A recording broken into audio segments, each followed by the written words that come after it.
Siempre Adelante isn't I have to push through this and I have to figure out the way to do this. But it's my Father's given me everything I need to carry this out. That he's asked me to carry out this mission because he's entrusted to me and once again equipped me for everything that I need to carry out this mission. So that's what gives me the strength to kind of like, all right, we got to push forward because he's given this to me. Welcome to the InSpirit podcast from Amoris Christi. Join us as we explore current events and all manner of fascinating topics and explore their connections to Christian living. Hello, everyone. Today we're going to be talking about the principle of Siempre Adelante. Very pleased to have with us today Father Daniel Daza from the Diocese of Palm Beach. He's their Vocations Director for the last 3 years.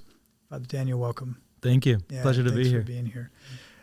So I was listening to you speak a couple of weeks ago, and I feel like you gave away a little bit of your secret because I've always admired your creativity, your the energy that you bring to the Vocations office. I think you've done amazing work. Thank you.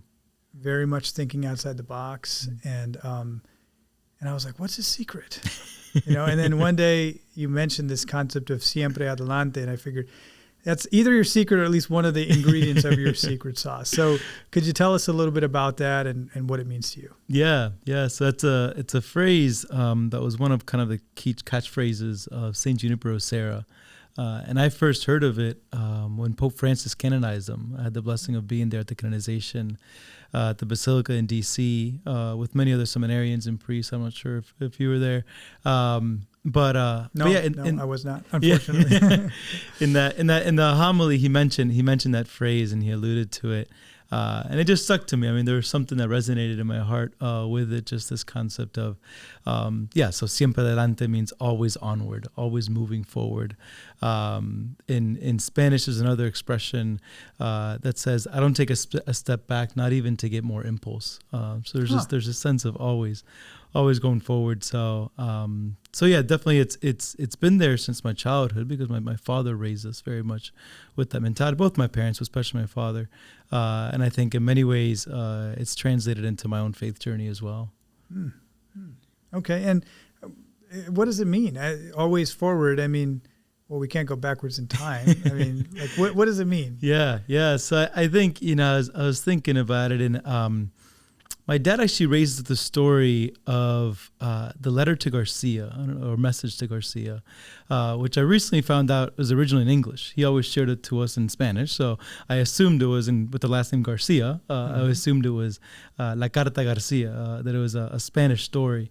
But the gist of it is this soldier who gets this letter that he has to deliver to this man Garcia, and in the whole story, the man receives the letter, and it's a difficult assignment to deliver this letter. But he never goes back to the one who sent him to ask or to say, well, listen, I ran into this issue, or where am I supposed to go, or who should I talk to? He just gets the letter and he delivers it through all the different ups and downs.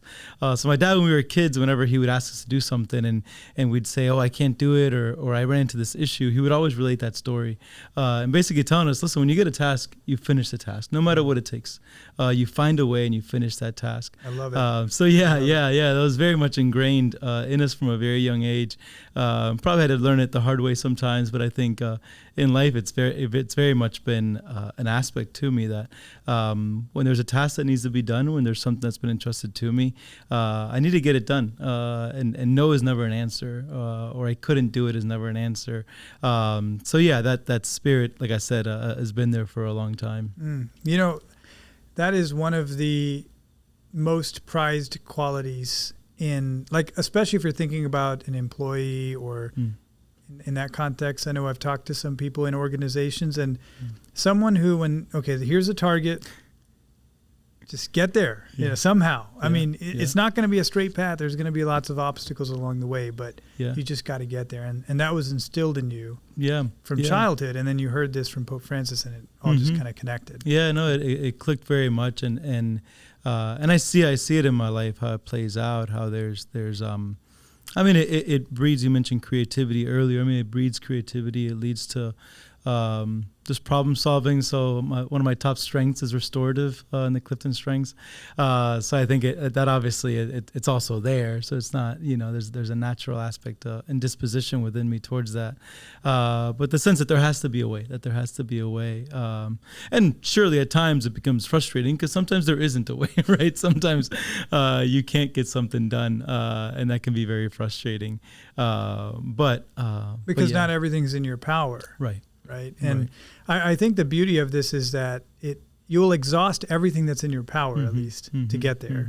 But then at a certain point, you might realize, like, for example, as men who are serving in the church, there's a hierarchy. It's not everything is up to you or up to me, right? So, and how does this concept of Siempre Adelante, I guess, fit into your idea of your sense of mission, your call from God? How do those concepts connect? I think it's because there can be obviously a very kind of secular and even like self-determination kind of aspect to this mentality, and thinking how does that relate to our faith, or how does it play out for me within a faith mission and in my relationship with the Lord. A saint that's close to my heart, as she is for many people, is Saint Therese of Lisieux, and I think her concept of all is grace, and even her boldness in her relationship with the Father, that sense of I want all, that there's no settling for just being a little saint, but being the greatest saint is the desire. So I think it plays out in that when it comes to the mission entrusted to us by the Lord, entrusted to me particularly by the Lord, that it's not just this kind of siempre adelante isn't I have to push through this and I have to figure out the way to do this, but it's my Father's given me everything I need to carry this out. That he's asked me to carry out this mission because he's entrusted to me and once again equipped me for everything that I need to carry out this mission. So that's what gives me the strength to kind of like, all right, we got to push forward because he's given this to me. He's given me every gift under heaven that I need in order to carry this out. So that can give me the confidence and that even when I seem to fail, that he's there to hold me. He's there to sustain me. So yeah. No, I love it. I'm very much excited about what you're saying, and because we do need confidence to do ministry. Otherwise, when you face obstacles, you'll just say, "Oh, well, it's not possible." But where does the confidence come from? It comes from the idea that the Lord has called me, as you said, and therefore He has equipped me. He's provided me with everything I need. Beautiful. When you look at society at large, or the church at large, do you see things that run contrary to this principle of Siempre Adelante? Yeah. Yes. The answer is yes. In short, many times, yes.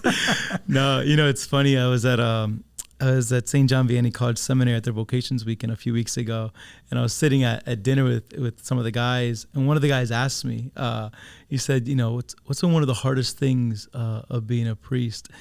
And the answer that came out of my mouth, I think, is the last thing he expected. And I don't think he even had any clue how to interpret it. But it's just what came to mind.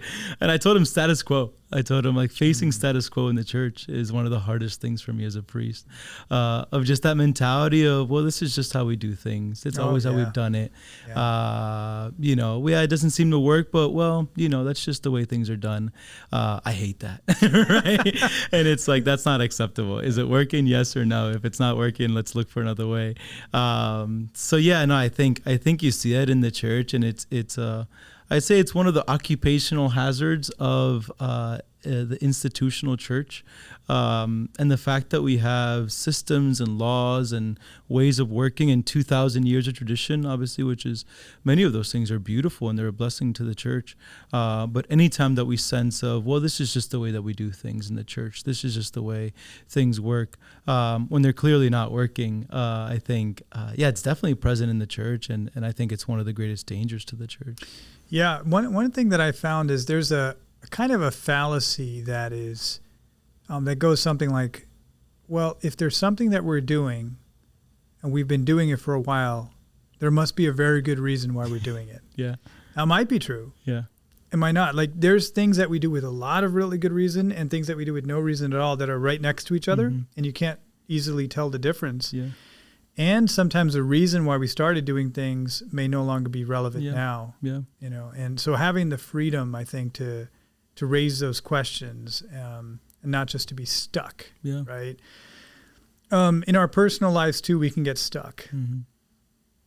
There might be something that you're just so used to doing, and so you feel like you just have to keep doing it that way or keep behaving that way or whatever. Just for all our listeners out there, and what do you feel like is a helpful way to become unstuck, I guess, and to live out this principle of Siempre Adelante? Yeah. I mean, I think in some ways a lot of the practices that we're taught definitely in seminary, but I think even for the wider just Christian faithful, I think things like an examination of conscience, I think things like regular confession, I think things like self-reflection, things like going on retreats. I think these are all opportunities that help us to sit down humbly before the Lord and before ourselves and take a hard look in the mirror and say, like, all right, are things working in my life? Are things as they ought to be, as the Lord invites me to be, or are they not, right? And in the areas where I see that they're not, then to have the courage to allow the Lord to kind of guide me. But with that too, I think that it's the beauty of community as well, right? The beauty of others who can kind of help me see and help me, whether it's directly kind of pointing something out to me or whether it's just me kind of seeing someone else and saying, I don't do things that way. Should I be doing things that way? And kind of just make me think more about how I'm going about my life and how I'm going about things. I think there can be obviously first and foremost with the Lord, but then with others, a healthy kind of balance of keeping me in check and helping me examine my own life and to have the humility. I think there's obviously that need to realize that there's always a room for growth, and that siempre adelante means that there's ground that I have not tread on, and to see it as an exciting thing. I think the realization that we're not done, that my life isn't done, is always, to me, it's exciting. Like there's something new. There's something new ahead about myself, about the Lord in relation to me, that there's to discover. So yeah.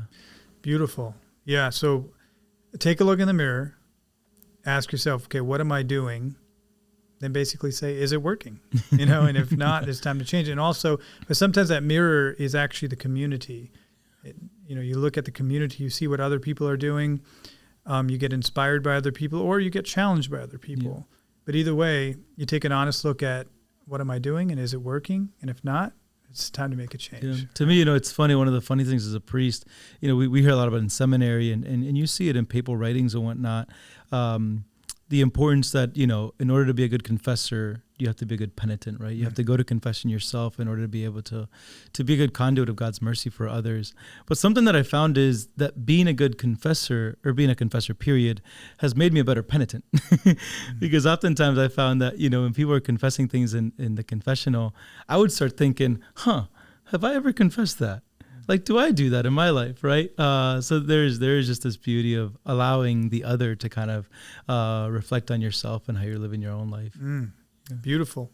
Father Daniel, thank you for sharing your wisdom with us, your secret sauce, and we'll all try to have more and more of that in our lives. Siempre adelante. Siempre adelante. God bless you. Thank you for joining us on this episode of the InSpirit podcast. InSpirit is an initiative of Amoris Christi, an apostolate dedicated to lay spiritual formation. For more information and to keep up to date, you can visit our website at amorischristi.org and follow us on social media.